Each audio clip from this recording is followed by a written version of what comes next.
During the past 12 months, we've revisited some cool British singles released in 1967, from January to December. Now, it's time to do the same with 1966. Without further ado, here are some cool British singles, released in January 1966. I wish that I was sorry this time.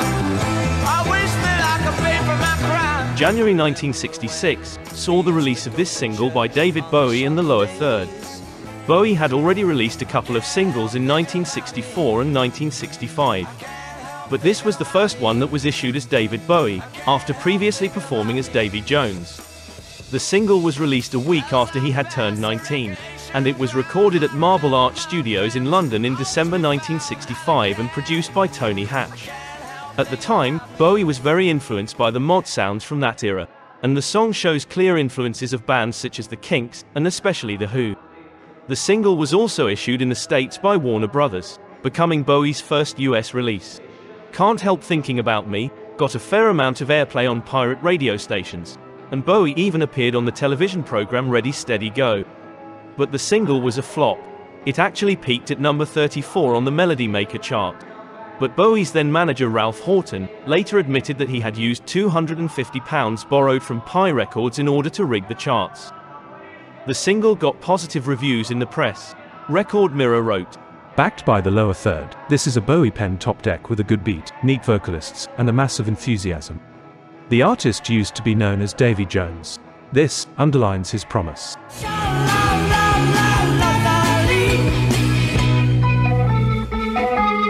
January 1966 also saw the release of the Small Faces' third single.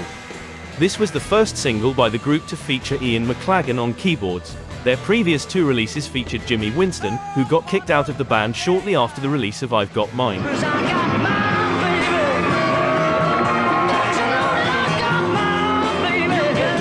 I've Got Mine, which was written by Steve Marriott and Ronnie Lane, had failed to chart.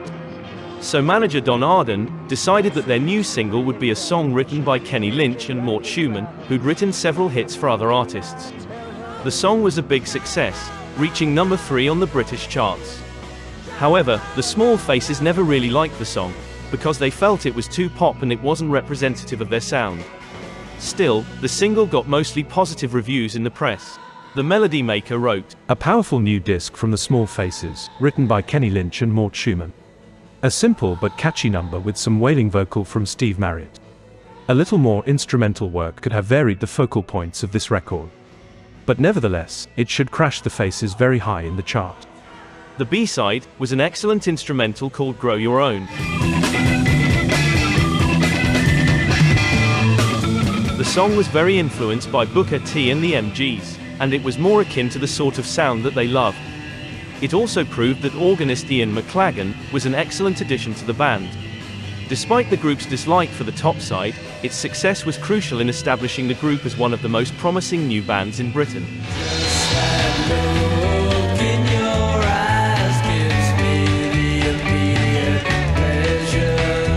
1966 was characterized by the appearance of many mod bands on the scene. The success of groups like the Small Faces or The Who prompted many bands to follow in their footsteps and mix soul and rhythm and blues influences with guitar effects such as feedback and distortion. The Eye's previous single, released in late 1965, was a truly groundbreaking song called When the Night Falls. When the night falls.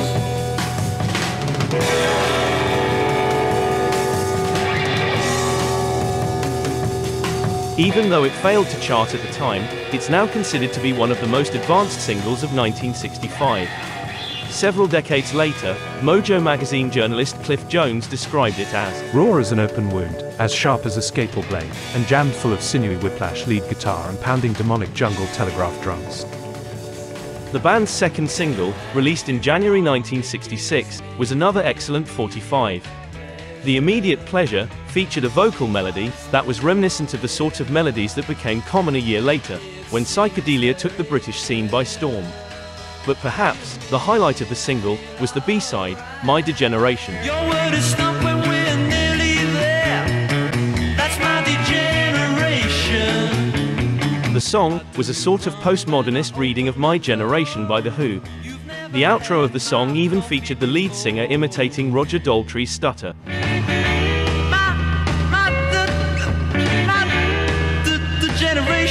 Just like Pete Townsend and company, the Eyes also had a look that was very much inspired by pop art. Beat Instrumental magazine interviewed the band and asked them about their unusual clothes. Journalist Kevin Swift wrote, "If there's one subject that the Eyes know more about than any other group, it is the use of dyes. Their clothes are straightforward until they start work on them. They have periodical dye-ups and turn ordinary garments into garish coats and trousers of many, many colors. They also have their own gimmick, a gong which they bought down the Portobello Road for £2. Terry strikes it now and again when the mood takes him. It measures 20 inches across and gives a mellow sound." The single failed to chart. But you stared intensely, just out of reach. Just Out of Reach by the Zombies was released in Britain in January 1966, even though the single had already been released in the States in October 1965. Unlike most of their singles, which were usually written by either Chris White or Rod Argent, this song was written by vocalist Colin Blunston. Just Out of Reach was featured in the film Bunny Lake is Missing.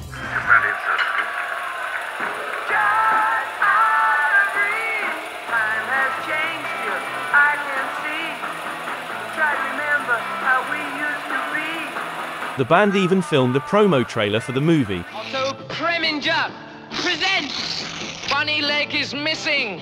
What suspense! Laurence Olivier is immense!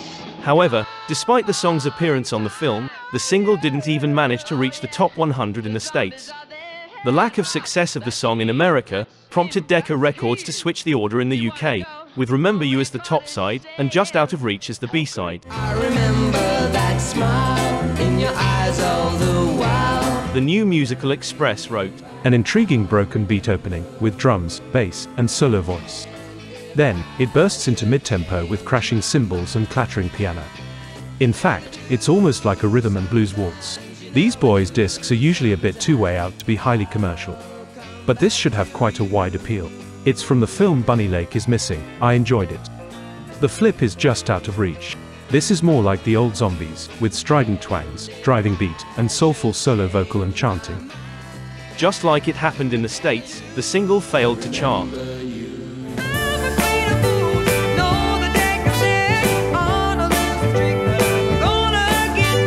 January 1966 also saw the release of this excellent soul-flavored number by Dusty Springfield. The song was produced by John Franz, with accompaniment directed by Ivor Raymond. The single got very enthusiastic reviews in the press. Derek Johnson from the New Musical Express wrote, "Swinging, this is Dusty in rhythmic mood with an intense gospel and soul inspiration. There's a crashing beat, tinkling piano, and a group chanting the title phrase over and over. Partly dual-tracked, she gives out for all she's worth in this number. Written by the team responsible for In the Middle of Nowhere and very much in the format of that previous disc, this is great stuff. But its appeal could well be limited to the With It fraternity. I don't see it as a potential number one." Derek Johnson was right in his prediction. The single peaked at number 17 in the UK.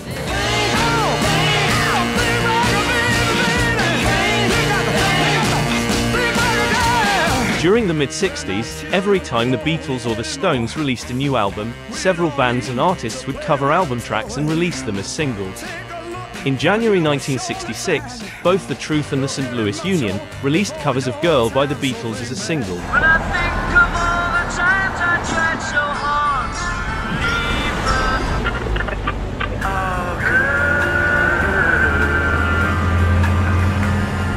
her. And both singles managed to chart.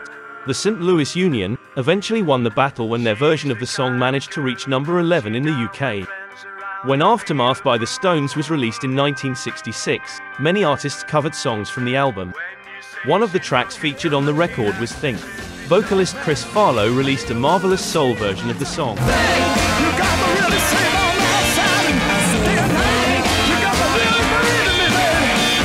But his version was rather different from the usual covers released by other artists.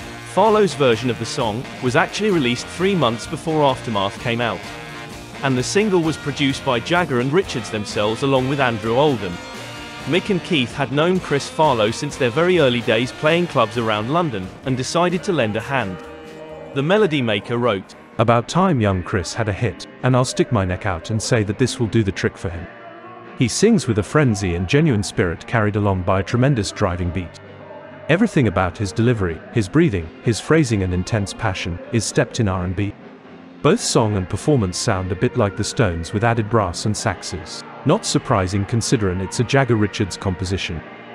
The single reached number 17 in the UK. And I don't like what I must do to love. Sandy Shaw, take one. Another iconic British singer from the 60s who released a new single in January 1966 was Sandy Shaw. Just like many of her songs, Tomorrow was written by Chris Andrews. And it became her 6th top 10 single in the UK. The single got great reviews in the press. The New Musical Express wrote, Yet another Chris Andrews composition, and infused with that martial shake rhythm which characterized his own Yesterday Man. Opens with strings with brass quickly joining in. And then, throbbing stomping drums take up the beat, with vibes and chanting group in the background. Sandy's confidence and maturity increases with every disc. And she's in fine form on this track. It's a catchy melody. It doesn't have the punch of Long Live Love, but I prefer it to Message Understood. Record Mirror wrote, This Chris Andrews item will fairly rock it up. It starts with an interesting arrangement, and then settles into a pacey beat ballad, with Sandy putting in some way out phrasing against a chuntering backing with good beat. A perky song with Miss Shaw varying her mood in a most professional way. Darned good pop record. The single reached number 9 in the UK.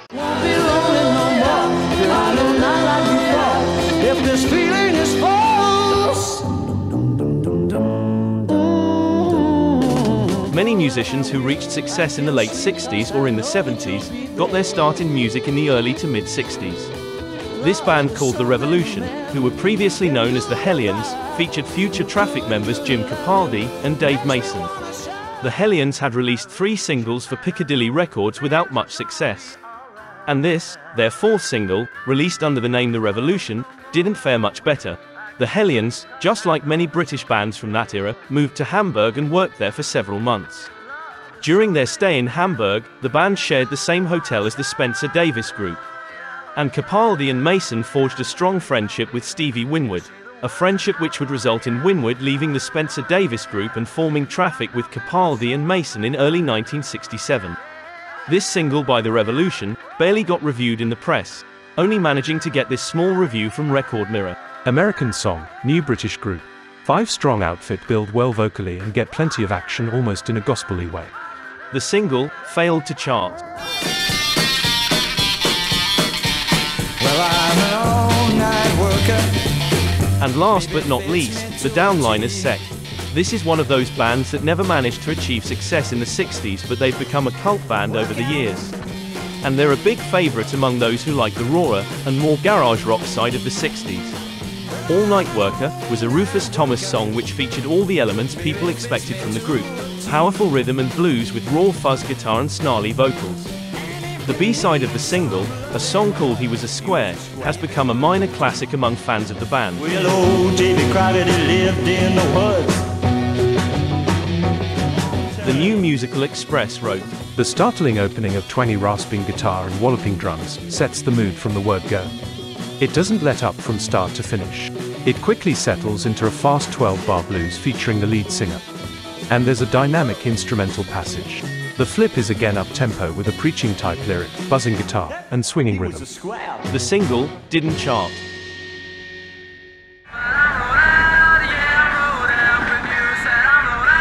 I hope you enjoyed this trip back to January 1966. See you next time.